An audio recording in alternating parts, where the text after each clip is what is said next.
Value of b with exponential decay changes to a fractional amount. It has the exact same write-up. We worked through it the same exact scenario. It's y equals a times b x minus h plus k. We use the same exact equation that we did yesterday. The difference here lies in order to be an exponential decay is that your value of b is going to be between 0 and 1. That's what shows exponential decay. If the b value is between 0 and 1, it's decay. If your b value is not between 0 and 1, it is growth. All right? Yes, sir? What if it's negative? And if it's negative, then you have the negative at your a value. See what I'm saying? If it's that would make sense because if b is negative, when you square it, right. Exactly. So you worry about the negative generally to the value of a. Usually it's shifted. So you can multiply by the negative 1. That makes sense. Yeah. Okay. So today, what we're going to look at here is we're going to talk about graphing, parent function versus a shifted function, and then we're going to talk a little bit about exponential decay growth model. It's very, very, very straightforward. If you did okay yesterday, this stuff's going to be a breeze. So let's look at a graph. What's changing now with exponential decay? What's changing now with the? Oh, you want graph paper? I have some. I got plenty. I forgot to pass it out. Two extra graphs.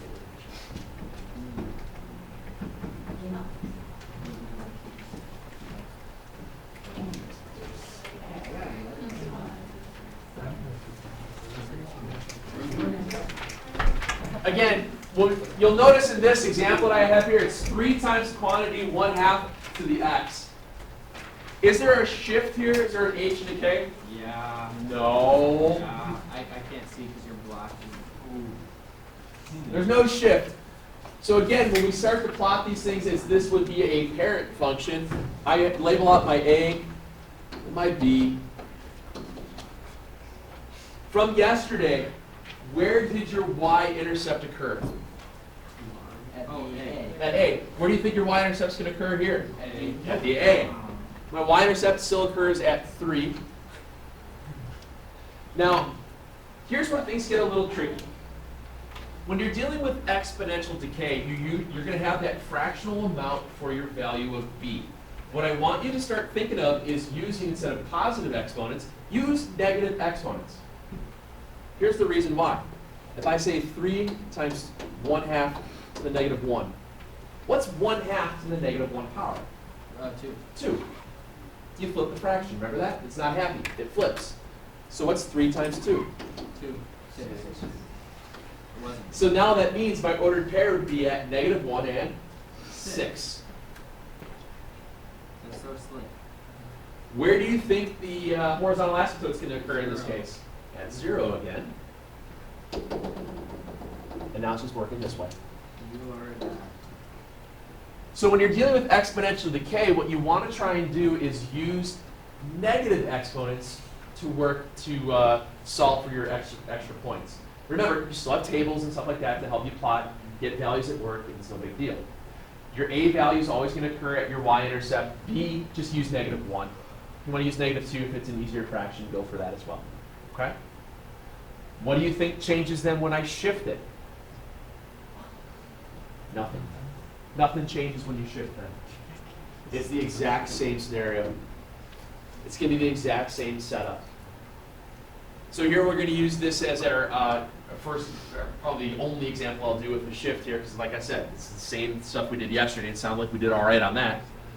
We're using y equals a times b to the x minus h plus k. For decay, b is between 0 and 1.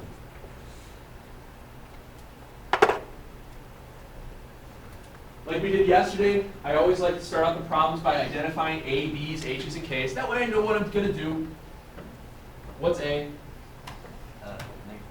A is -3. B is 1/2. Now what's h? -2, very good. Remember, it's always the opposite. And now what's the value of k though? This k is the same, k is 1, good.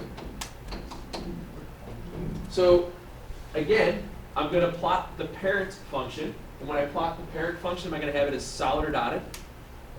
Dotted, very good. The parent function is y equals -3, 1/2 x. Where's your y-intercept? At -3, very good. Again, what's going to be the very easy point to use to use -1. We already used 0, so I got the intercept. If I use -1 again, remember, 1/2 to the -1 power flips it, it becomes 2. So what's 2 times -3? So that means at -1, it's at -6.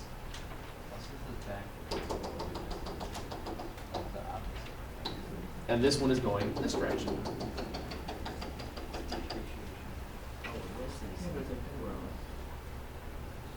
I don't get it. Depreciation. It's going up though. Like, Yeah, it is going up. What happens, but your b value is still at 1/2. Don't worry so much about the graph function. All right, don't worry so much about that because it's still a negative. Look at your y value. Y value is still going to be negative. It's always still going to be it's still going to be negative no matter what. It's going to get closer and closer and closer to 0, but it's still negative value. So this is like you buy like paint and it's crap, but it gets more and you drink Sure. and then you drink more. Yeah, then drink the paint, right. Now, what do you think I have to do to the 2 points that we've plotted and the asymptotes? Move them. Where are we moving them to? 2 to the left, up Good. to the 1. 2 left, up 1. 2 left, up 1. And then where does the asymptote move? Up 1. Up 1, very good. Wait, do you have to Cool. mark the asymptote? For the parent or the real? Both. I would like you to. Oh, just the dotted line. And there you go. I thought you didn't have to do the asymptote like Oh, for the parent? or like that first. It's really not. Okay, that because it's always going to be at 0. All right, I'll let that one go. That'll be okay. Okay. All right. Yeah, really. Not so bad. It holds your hand as you push your way through the mouth. And again, remember, Pushes you on the switch. if worst comes to worst, you always have a table function in your calculator. Okay. So last little bit then to look at is exponential decay, the model itself. It's in other words, it's like what we call depreciation. Things lose value.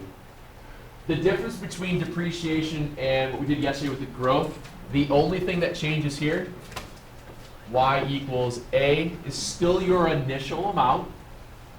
Now it's 1 minus your rate to the time. Yes, sir. Is it just the same thing except you're subtracting 1 instead of adding it? Like that? I'm subtracting my rate, my percentage, as opposed to adding the percentage, because now it's going to be losing value. What was that? I was going to say, it's subtracting r, not 1. Yeah. And this is a percent as a decimal. The one you're subtracting. Okay. So, like we talked about yesterday, a couple of guys asked about what is that growth factor. The growth factor was the jump within the parentheses to 1.17. So it's 17% growth, so there's a 1.17 growth factor. This case here, what's in the parentheses is going to be your decay factor. So if you have 0.92 in parentheses, Then it's a 0.08 decay factor. it's the decay factor is 0.92, but what's your percent rate? 8%. 8%, very good. Again, it's written out like that. If you guys want to write it out as 1 minus 0.0, oops, like that, that's fine. Your calculator's going to do the work for you anyway. So if you don't have to do all the subtraction parts, you can type it in your calculator like that if it's an 8% decay. All right. So when we use this stuff, we use it basically on the things that depreciate the fastest, things that you're going to see the most of, are going to be cars. Cars and trucks and things like that. Those are the ones that depreciate the fastest. So I got a couple examples here, and I'll show you guys why certain cars depreciate faster than others and things of that nature in real life. I have real examples for you today. It's crazy. IRL. Irregular Los Caros. Earl.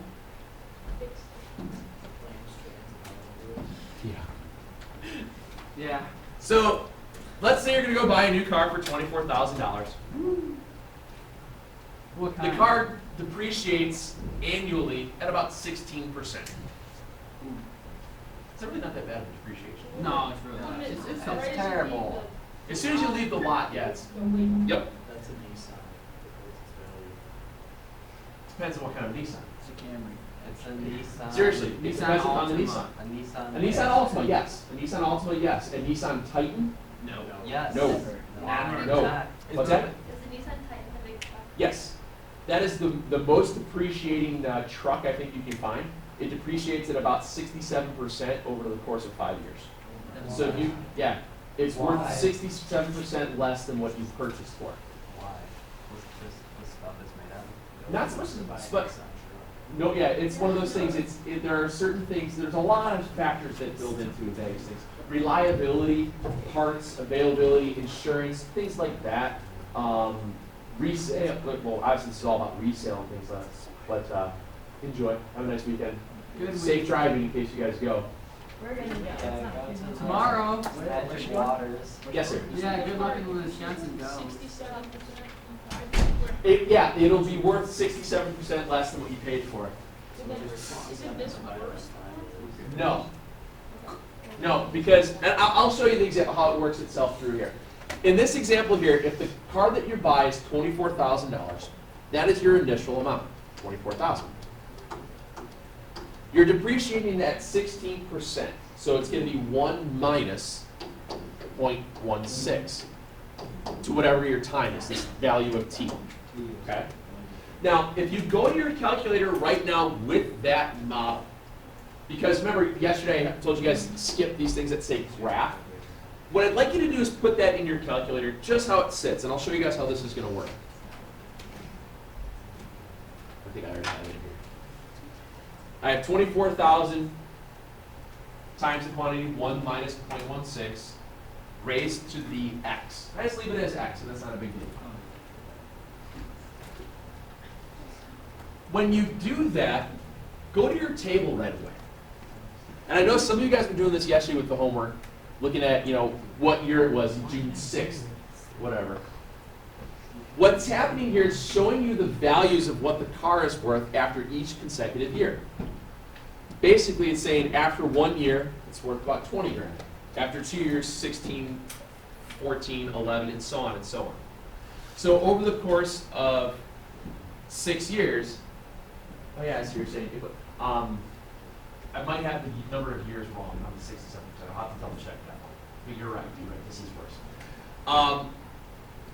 But there's also taken into consideration things do level out with the cars. Used cars level out over time. And also, there's a lot of little factors here. So what they're saying here is the estimated value of the car after 2 years is about $17,000. So that means in 2 years' time, it lost about, what, 7 grand worth of its value. Now, an example that I can give you in my own personal life is that we bought my wife's car, was a Volkswagen Jetta TDI, 7 or 8 years ago now, and it was $24,000, give or take. Right now, 8 years later, almost 100,000 miles on it, it's still worth $17,000. As opposed to if I would have bought a Honda Accord, put 100,000 miles on it over the course of 8 years, it might only be worth 12 or 10.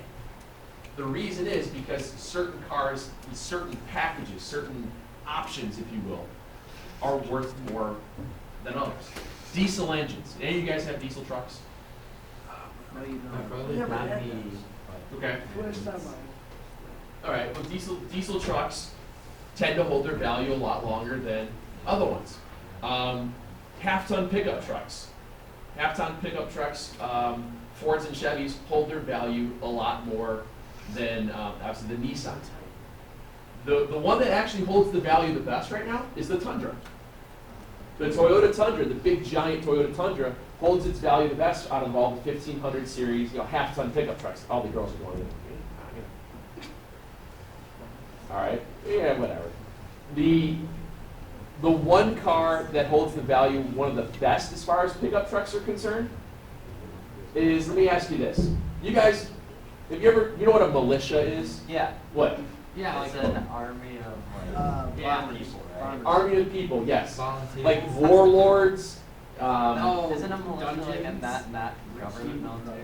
Okay, think about whenever you see, like in the Middle East, there's like people running around with AK-47s, and they're driving around in like pickup trucks, right? Like in Texas. Like in Texas. Yeah, it's a lot like that. Untrained, underdeveloped armies. What is the car you guys always see them driving around in? The truck. A pickup truck, okay? Full. It's a pickup truck. Tanks. Usually it is, Likely a Prius. it's usually a Toyota Tacoma. What? It's usually a Toyota Tacoma. It's the Toyota's mid-size pickup truck.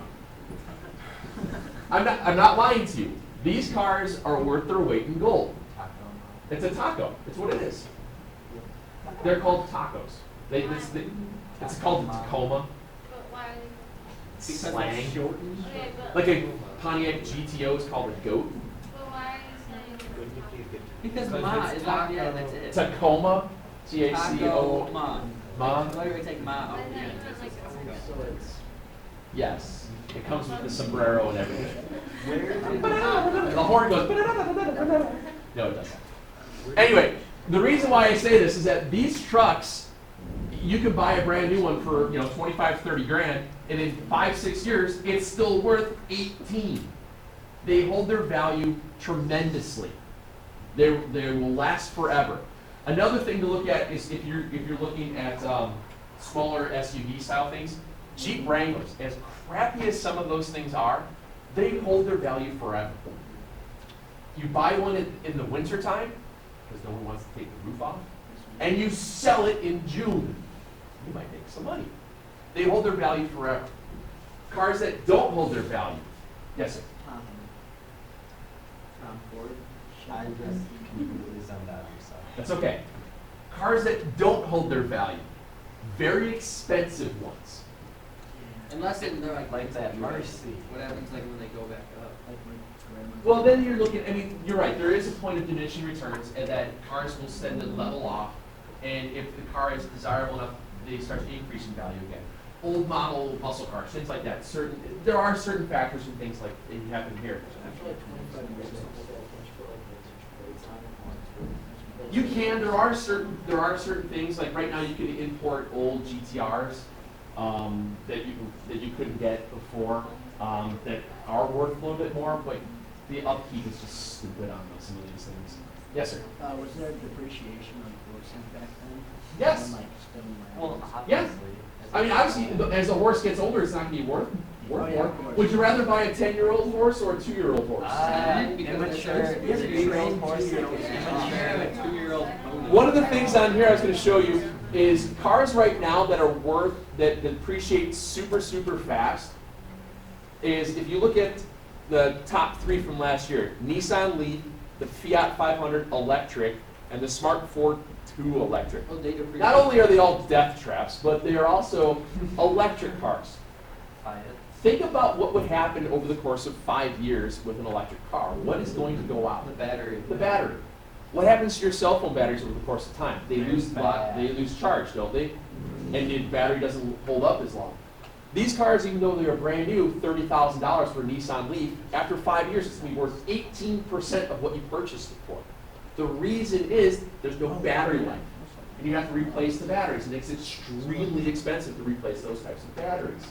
When you get into start looking at some of the higher end cars, Jaguars, the Volkswagen CC, well that one depreciates because they don't make it anymore. The Mercedes CLs, the BMW 7 Series, those are all upper echelon top end cars. Why those depreciate so much is because parts are horribly expensive. The upkeep, the maintenance that it costs to run those things is terrible. People won't want to do that. You could buy a 7 Series BMW for about $120,000 brand new, and in 4 years, if it's got 40,000 miles on it, you might be able to get it for less than 35. That's how fast those things depreciate. So you have a car that's got 40,000 miles on it, it's a 7 Series, it's loaded with all this really cool stuff inside, but God forbid you gotta buy brakes. It's gonna cost you $3 grand to change your brakes. But if you've got like, you know, an F-150 or a 1500 series pickup truck, you go over to Napa, they'll cost you $30 for brake pads in an hour and a half of your life. Yes, sir. Is there like a scale based on miles on the car? Yeah, yeah. It's all dependent upon mileage. I mean, they say nowadays an average car puts on about 12,000 or so, 15,000 miles per year. Some cars, some people drive more, some people drive less. For myself, in my Suburban, I average about 8,000 miles a year in it. And most of that's done during the summer when we take our camping trips. You know, in my wife's Jetta, I mean, now she used to put on there about 14,000 miles a year because that's what she would drive 75 miles a day round trip. So it all depends upon things like that. So yeah, my insurance rates are even lower because I only put on, you know, 20 miles a week in my car. So, yes, sir. How about Hummers? Well, they don't make them anymore, and they They depreciate. don't? I don't know. They depreciate terribly. That's what I thought. Okay. It was like, So I know a lot of you guys are probably going, "This is really stupid," but it goes into. Don't look your eyes at me. You were thinking it though. I want to get a picture of that. Like, Yeah, that's pretty funny. can I get a picture? Go At ahead. the end of the day? But like I said, a lot of you guys are of that age. You start to thinking about cars and stuff like that. Remember, do your research. Look at things that might actually hold value throughout the time that you're going to have it. As much as you'd love to have a fancy, cool-looking car, sometimes those are the ones that cost the most to keep up.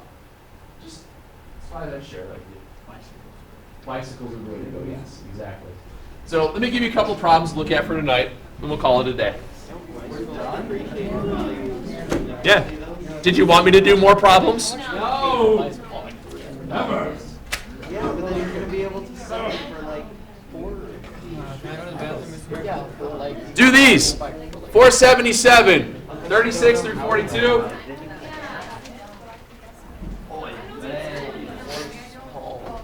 You're going to get it done before you even walk out of here.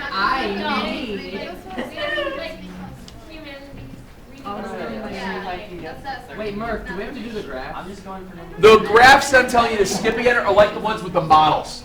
The graphs for the models. What I want you to do is use your table function for those. Does that make sense? Because the first four are just regular graphing. Oh, so we do have to use graph. Does no graphs apply to all of that? No. Wait, should we use?